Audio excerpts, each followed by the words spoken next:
On February 4th, Putin traveled to China to celebrate the beginning of the Chinese Winter Olympics. This was the 37th time that the two leaders were meeting, setting a new record among world leaders. After the meeting, they put out a 5,000-word joint statement talking about the unbounded friendship between Russia and China.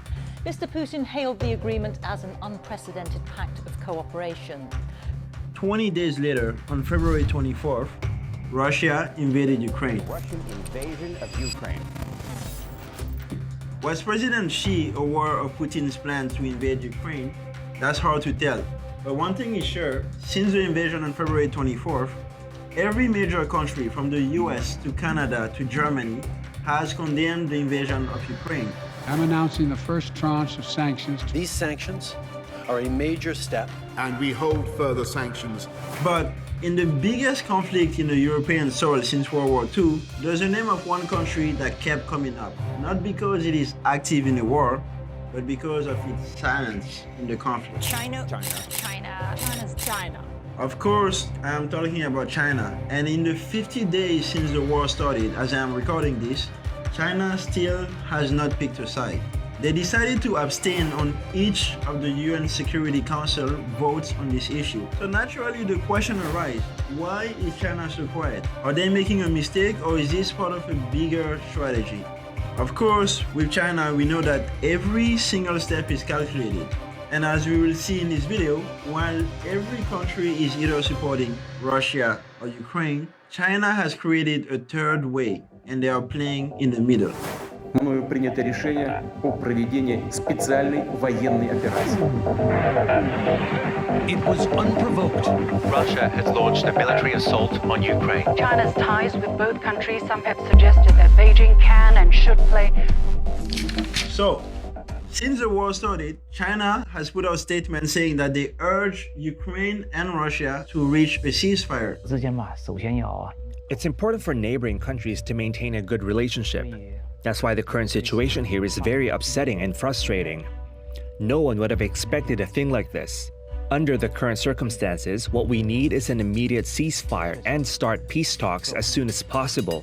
They also say that they oppose the use of force in international relations, and they continually say that they are neutral in this conflict. Their position is not really clear. They abstain from voting at the UN. They also criticize the economic sanctions against Russia, and they also say that the war was caused because of the West pushing for NATO expansion. The US succeeded in avoiding a Chinese veto with its final version of the resolution, but Beijing once again agreed with Russia that the crisis had developed over time as a result of NATO's disregard for Russia's security and cautioned the Security Council. And based on this, you may think that China is actually supporting Russia. But in fact, no. They've also donated money to Ukraine, $2.5 million, which is really nothing for China. And because Ukraine and China have a strong trade partnership, around $15 billion traded per year, it doesn't really make sense for them to go against Ukraine as well. So when it comes to the question, why has China not picked a side yet, there are really two types of answer. The first one has to do with politics and the military. The saying, the enemy of my enemy is my friend, is very true when it comes to China and Russia. We all know that China and the US and Russia and the US don't really have the best relationship. So it kind of makes sense for Putin and Xi to become best buddies. Many times when they get together, they drink vodka and eat sausage. That happens a lot.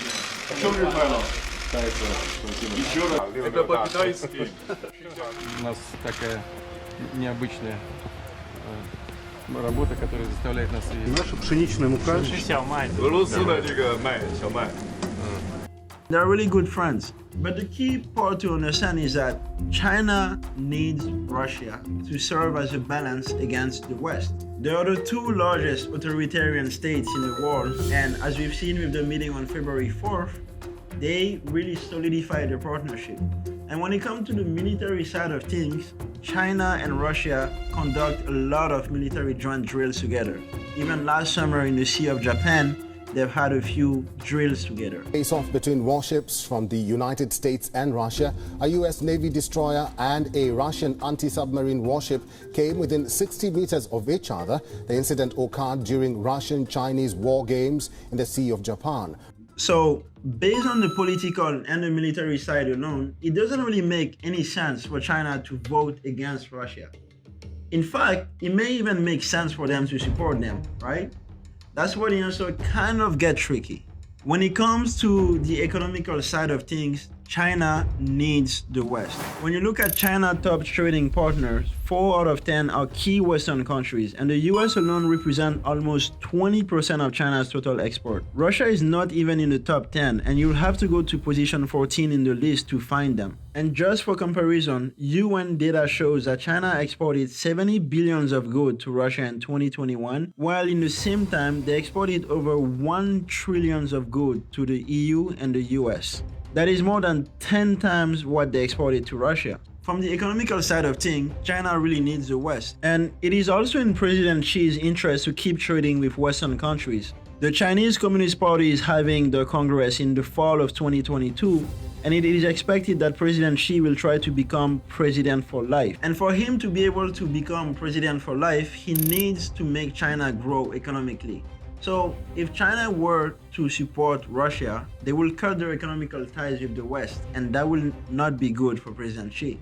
So they really need to keep trading with Western countries like the US, the EU, and Ukraine in order to be able to keep growing economically. So they do have an incentive to support Ukraine at the same time. But as we know so far, they've created a third way where they're playing neutral and kind of helping both sides. And so the question naturally comes, for how long can they really stay neutral? Because at some point they need to make a decision. But to understand that and how things may evolve in the future, we kind of need to look at what happened in the past. When we look at the last 20 years, there were 2 major recent episodes of Russian invasion in Europe. The first one was Georgia 2008, and the second one was Crimea in 2014. In both cases, China stayed silent and kept trading with each country. China never really picked a side and continued growing the trade to become the top trading partner for all 3 of them: Russia, Ukraine, and Georgia. So the truth is that China is very strategic in how it reacts to world conflicts. For them, the #1 priority is to be able to keep the markets open so they can keep trading with each country. You have to remember, China has over 1.4 billion people to feed, and to do that, they really need to keep growing economically to support the population. So whenever they can, they always avoid to get involved into the politics. The #1 priority is to keep trading with as many countries as possible. Now, there is maybe a case where China may have their hands forced in this conflict. And many analysts are saying that if Russia was to use a nuclear weapon, the partnership between Russia and China may actually turn into a liability rather than an asset for China. So they may have to start cutting ties. Last Saturday, Vladimir Putin held nuclear drills for all the world to see. This Sunday, he put them on high alert. Dear colleagues, you can see that Western countries are not only taking unfriendly economic actions against our country, I mean the illegal sanctions that everyone knows about, but also the top officials of leading NATO countries are allowing themselves to make aggressive statements with regards to our country. Thankfully, that hasn't happened yet, and China is still looking at how this conflict is evolving. No one really knows for sure which direction things will go in the future, but as we've seen in this video, they're really looking at the economical, political, and military aspect of the conflict. And it seems like the economical side is the #1 priority as of now, and we don't really know how things will evolve. The war between Russia and Ukraine is also helping China to see how the West may react if they were to one day invade Taiwan. But that's a completely different conversation for another day. Thank you for watching this video. My name is Ned Lord. If you learned something helpful from this video, please like and subscribe to the channel. If you have any comments, please leave them below. We'd love to hear from you. And bye for now.